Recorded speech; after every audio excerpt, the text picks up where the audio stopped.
Hello everyone, hope you all are doing well. सोचिए एक नया दिन और नए व्लॉग के साथ फिर से मैं आ गई हूँ वापस। तो ये जी कल का व्लॉग शुरू हो रहा है कल शाम से। तो यहाँ पर मैं गर्म करने लगी थी करेले।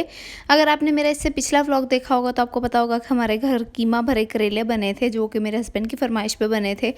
तो यहाँ पे वही करेले हम लोग नेक्स्ट डे जो है वो दोबारा गर्म कर रहे थे, क्योंकि नेक्स्ट डे भी हमारे घर सबने करेले ही खाए थे। तो अच्छा, अब करेले गरम करने की ना एक बड़ी ज़बरदस्त टिप मैं आप लोगों के साथ शेयर करने लगी हूँ कि अगर ये कीमा भरे करेले नॉर्मली जब हम इन्हें गरम करते हैं ना, तो ये या तो अच्छी तरह से गरम नहीं हो पाते, या अगर अवन वगैरह में गरम करते हैं ना तो ये बड़े हार्ड हो जाते हैं। तो इसके लिए आपने क्या करना है कि ना एक कप हाफ कप पानी दूध इसके अंदर ऐड कर देना है, और ऐड करके हल्की सी आंच पे रख देना है। वो जब तक दूध ड्राई हो जाएगा ना, फिर आप लोगों ने इसको जो है ना फर्दर दूध को ड्राई करना है। दूध डाल के करेले गर्म होने के लिए रख के तो मैं ज़रा मम्मा की तरफ आ गई थी देखने कि उधर ज़रा क्या बन रहा है। और मेरी सिस्टर आज बना रही थी चिकन कढ़ाई। तो बस यहाँ पे मैंने उसके क्लिप्स रिकॉर्ड किए हैं कि वो चिकन कढ़ाई बनाने की तैयारियां कर रही थी। चिकन वगैरह उसने फ्राई कर लिया था।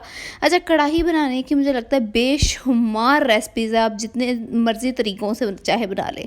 अच्छा जी, यहाँ पर जब मैं आई हूँ तो 4 से 5 मिनट के अंदर अंदर दूध हमारा हो गया था ड्राई। अब हमने इसको क्या करना है कि अब हमने इसे बिल्कुल फुल आँच पे करके ना, फ्लेम को बिल्कुल फुल करके तो इसको अच्छी तरह से ड्राई कर लेना है, और जो है ना वो मॉइस्चर वगैरह दूध का वो अच्छी तरह से ख़त्म हो जाए।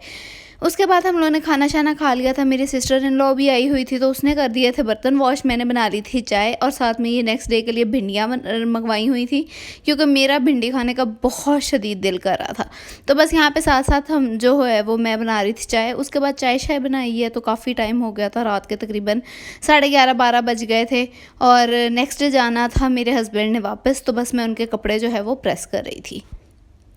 तो बस यहाँ पे मैंने अपने हस्बैंड के कपड़े प्रेस किए हैं अच्छी तरह से, क्योंकि उन्हें भी और मुझे भी ये बहुत ज़्यादा फ़ोबिया है कि कपड़े जो है ना वो अच्छी तरह से प्रेस होने चाहिए, कि मतलब बिल्कुल इंसान की जो लुक होती है ना वो अच्छी तरह से प्रेस हुए हुए कपड़ों से ही आती है। तो यहाँ पे तकरीबन 12 बजने वाले थे कपड़े वगैरह प्रेस करके जब मैं फ्री हुई हूँ।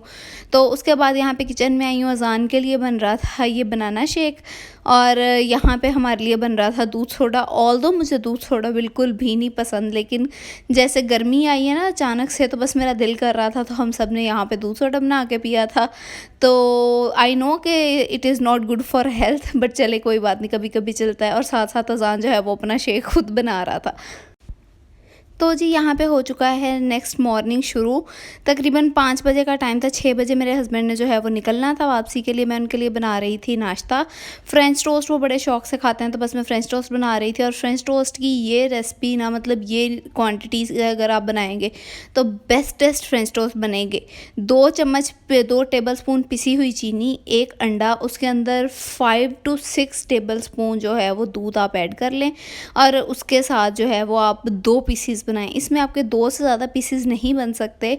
हाँ, ये होगा कि आपका बिल्कुल एंड पे कभी कभी मतलब अगर ब्रेड बहुत सॉफ्ट है तो एंड पे बिल्कुल ज़रा सा दूध बच जाए, लेकिन इसमें अगर आपकी ब्रेड हल्की सी भी हार्ड है ना तो ये इसके अंदर 2 पीसेस ही बनेंगे। और इतने मज़ेदार बनते हैं ना इससे कि मतलब अगर आप इस क्वांटिटी से बनाएंगे तो परफेक्ट किस्म के आपके फ्रेंच टोस्ट जो है वो बन के रेडी हो जाएंगे। तो चाय मैंने रख दी थी, उसके बाद मैंने ये फ्रेंच टोस्ट का सामान वगैरह रेडी कर लिया है, और अब मैं बनाऊँगी फ्रेंच टोस्ट। अच्छा जी, तो फ्रेंच टोस्ट की मैंने आपको जो है वो इंग्रेडिएंट एंड क्वांटिटी तो बता दी है, लेकिन इसका जो मेन सीक्रेट है ना वो एक तो है ये ब्रेड। ये बाज़ार की जो लोकल बेकरी की बनी हुई ब्रेड होती है ना, ये वो है, ये कंपनी वाली ब्रेड नहीं है। इससे बहुत अच्छे फ्रेंच टोस्ट बनते हैं। कंपनी वाली जो डॉन वगैरह की, बनीज वगैरह की ब्रेड आती है ना, उससे इतने अच्छे नहीं बनते।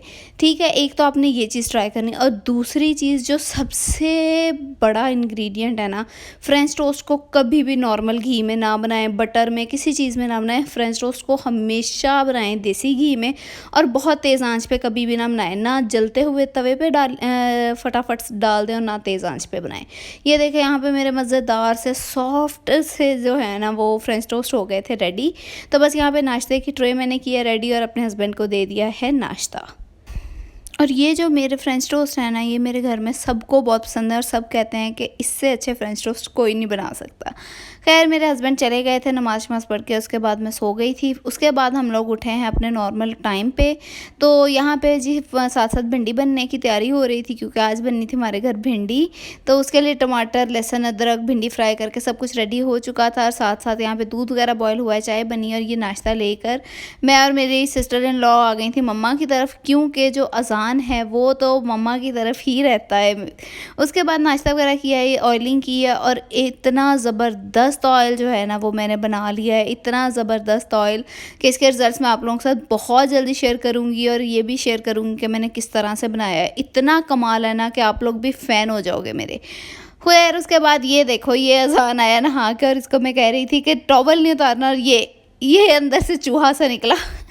खैर उसके बाद अज़ान को दूध वगैरह दे के लटा दिया था। तो यहाँ पे मैं और मेरी सिस्टर इन लॉ ने खाए थोड़े फ्रूट्स, क्योंकि fruits are very very very necessary for your body. आप चाहे अपना एक टाइम का मील स्किप कर दें, लेकिन फ्रूट्स को स्किप ना करें। जैसे मैं हमेशा मतलब यही करती हूँ कि मैं दोपहर का मील जो होता है उसको स्किप कर देती हूँ, उसकी जगह मैं फ्रूट्स ऐड करती हूँ, फ्रूट्स को ही खाती हूँ। और भिंडी यहाँ पे हमारी हो चुकी थी रेडी, और इतनी मज़ेदार भिंडी रेडी हुई थी ना, इसकी रेसिपी मैं आप लोगों के साथ बड़ी जल्दी शेयर करूँगी। उसके बाद जी हम लोग बैठे थे मम्मा की तरफ, और मेरा मूड था आज एक रेमेडी ट्राई करने का। तो मैंने सोचा कि चले आप लोग के साथ भी शेयर करते हैं, क्योंकि गर्मी आ चुकी है, टैनिंग आ चुकी है, आपकी बॉडी पे जो पसीना आने की वजह से एक अजीब सी लेयर सी आपकी बॉडी पे जम जाती है, वो आ चुकी है। तो बस मैंने सोचा कि इन सब का सल्यूशन निकालते हैं, और उसके लिए हमें चाहिए सबसे पहले एक पैन और हल्दी। ठीक है, यहाँ पर मैंने ले लिए हैं 2 चम्मच हल्दी के, और इनको मैं अच्छी तरह से रोस्ट कर लूँगी। ठीक है, तो यहाँ पे बस मैंने रोस्ट करना इनको कर दिया था शुरू। तो यहाँ पे तकरीबन 5 बजे का टाइम था, तो गैस जो है ना वो 5 बजे ही आती है। तो बस अभी गैस आई ही थी, इसलिए फ्लेम ऑन होने में हल्का हल्का सा टाइम लग रहा था। और ये हो यहाँ पे मैंने कर दिया था एक ब्लेंडर, एक ज़रा से सेकंड के लिए मैं इधर हुई हूँ, और साथ ही जो है ना वो लग गई थी यहाँ पे आग। खैर बड़ी मुश्किल से इस आग को मैंने बुझाया, और आप लोगों के लिए मैंने इसलिए रिकॉर्ड किया है कि आप लोगों ने ये गलती बिल्कुल भी नहीं करनी। जो चूल्हे की फ्लेम है वो रखनी है बिल्कुल आहिस्ता से, और बिल्कुल सर पे खड़े होकर आपने इस जो हल्दी को है ना रोस्ट करना है, नहीं तो आप लोग भी मेरी तरह ये या तो हल्दी जला लोगे या किचन जला लोगे। तो खैर यहाँ पे जो हल्दी थी वो मेरी हो गई थी, आग जो है वो बुझ गई थी। तो खैर मैंने लिया थोड़ी देर का ब्रेक कि ये जो है वो ठंडी हो जाए, फिर मैं इसको गिराऊँ, और गिराने के बाद मैं दोबारा से आ गई थी वापस हल्दी को रोस्ट करने, कि हटूंगी तो नहीं, बाज तो नहीं मैं आने वाली जब तक मैं ट्राई नहीं कर लूँगी इस रेमेडी को। वापस से मैंने हल्दी के 2 चम्मच डाले हैं, फ्लेम को कर दिया था मैंने स्लो, और स्लो करके फिर मैंने आहिस्ता आहिस्ता से इस जो हल्दी है ना उसको कर लिया था रोस्ट। इसको हमने इतना रोस्ट करना है कि इसका जो कलर है ना वो बिल्कुल कॉफ़ी पाउडर का हो जाए। और साथ साथ ना आपने इसके अंदर स्पून लाजमी फेरते रहना है, ये नहीं करना कि आप इसको छोड़ कर साइड पे हो जाओ, इसको आपने हिलाते रहना है। इसी से ही आपकी हल्दी जो है ना वो अच्छी तरह से रोस्ट होगी। नहीं तो अगर आप छोड़ के साइड पे हो जाओगे ना, तो जैसे मैंने पहले आग लगाई थी ना उसी तरह से आप लोग भी आग ही लगाओगे। और अगर स्पून से नहीं हो रही ना, तो आप इस तरह से हिला हिला के अच्छी तरह से रोस्ट कर लो, लेकिन आपने करना अच्छी तरह से रोस्ट है, नहीं तो इसका जो कलर है ना वो आपकी स्किन पे रह जाएगा। फिर आप कहोगे कि भाई ये हम क्या पीले हो गए हैं सारे। तो हल्दी को रोस्ट करने से ये होगा कि एक तो ये अपना कलर नहीं छोड़ेगी, दूसरा जो है आपके बॉडी की सारी टैनिंग वगैरह को कर देगी रिमूव। या तो टैनिंग हुई है, या फिर जैसे मतलब शूज़ वगैरह पहनने से गर्मियों में निशान पड़ जाते हैं, या फिर जहाँ तक हमारे कपड़े हैं वहाँ तक हम चिट्टे होते हैं, आगे हम लोग काले हो जाते हैं। तो ये जितने भी इस तरह के मसले होंगे ना, ये सारे आपके ख़त्म कर देगा। तो इस तरह से ये देखें हल्दी मेरी जो है ना वो कॉफ़ी कलर की हो चुकी है रोस्ट। इसको मैं हल्का सा ठंडा करूँगी, उतनी देर में हम लोग बाकी का मास्क रेडी कर लेते हैं। ले लिया है मैंने बोल, उसके अंदर मैंने 4 से 5 चम्मच जो है वो डाल दिया है बेसन। अगर आप ना भी डालना चाहें ना तो स्किप कर सकते हैं, क्योंकि नॉर्मली ये जो रेमेडी है ना ये सिर्फ हल्दी से बनती है, लेकिन मैंने इसके अंदर बेसन भी ऐड कर लिया था, क्योंकि बेसन भी एक जो है वो टैनिंग को रिमूव करने के लिए बहुत अच्छा एजेंट है। तो अगर आप चाहें तो आप केला हल्दी के साथ भी यूज़ कर सकते हैं। उसके बाद इसके अंदर मैंने ऐड कर लिया है 1 लीमू, और अगर आपको लीमू से एलर्जी है या आप लीमू को अपने फेस वगैरह पे अप्लाई नहीं करना चाहते ना, तो आप इसके अंदर ना टमाटर का जो पल्प होता है ना वो भी ऐड कर सकते हैं, लेकिन नींबू ऐड करने से कुछ होगा नहीं क्योंकि ऑलरेडी हमारे पास काफ़ी ज़्यादा क्वांटिटी है बेसन की और हल्दी की, तो इसलिए बेफिक्र होकर आप नींबू ऐड भी कर सकते हो। लेकिन अगर आपकी स्किन बहुत सेंसिटिव है तो प्लीज़ ना ऐड कीजिएगा। हल्दी यहाँ पे मैंने कर दी है इसके अंदर ऐड, नींबू भी ऐड कर दिया, बेसन ऐड कर दिया है। अब मैं इसके अंदर ऐड करूँगी दूध, ठीक है। दूध के साथ आपने इसका मिक्सचर बनाना है, चाहे कोई भी दूध आप ले सकते हैं, आपकी अपनी मर्ज़ी है। रॉ फॉर्म में भी ले सकते हैं, बॉइल्ड फॉर्म में भी ले सकते हैं। मेरे पास बॉइल्ड मिल्क था, मैंने उसी से ही ये मिक्सचर बनाया है। इस मिक्सचर को ना आपने थोड़ी सी रनी कंसिस्टेंसी में बनाना है ताकि ये बहुत ज़्यादा गाढ़ा ना हो। जो बहुत ज़्यादा गाढ़ा मिक्सचर होता है वो लगाना भी मुश्किल होता है, सुखाना भी मुश्किल होता है, उसके बाद उतारना भी उतना ही मुश्किल होता है। तो बस इसको हमने बना लिया, इसको हमने लगा लेना है, किसी भी ब्रश वगैरह की हेल्प से ना लगा लेना है। आप लोगों ने अपने हाथों, पैरों, गर्दन, फेस जहाँ पे आप लगाना चाहें वहाँ पे लगा लेना है और लगा के 15 से 20 मिनट के लिए छोड़ देना है। अभी मैं मास्क बना के ही लाई थी कि मम्मा ने मंगवा लिए समोसे, क्योंकि आई लव समोसे, मतलब मुझे समोसे इतने पसंद है ना।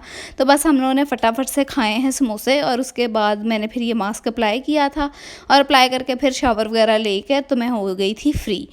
तो यहाँ पे जी मास्क मेरा देखें इस कंसिस्टेंसी में था, मैं इसको अप्लाई करने लगी हूँ। ये है मेरे बिफ़ोर हैंड्स, उसके बाद मैं आफ्टर भी दिखाऊंगी और बहुत कमाल रिज़ल्ट था। इसको आपने लाजमी ट्राई करना है और मुझे बताना है कि किस तरह का लगा। बस ये था मेरा आज का व्लॉग। अगर अच्छा लगा हो तो लाइक कमेंट करना ना भूलिएगा। मिलते हैं अगली वीडियो में, तब तक के लिए अल्लाह हाफिज़।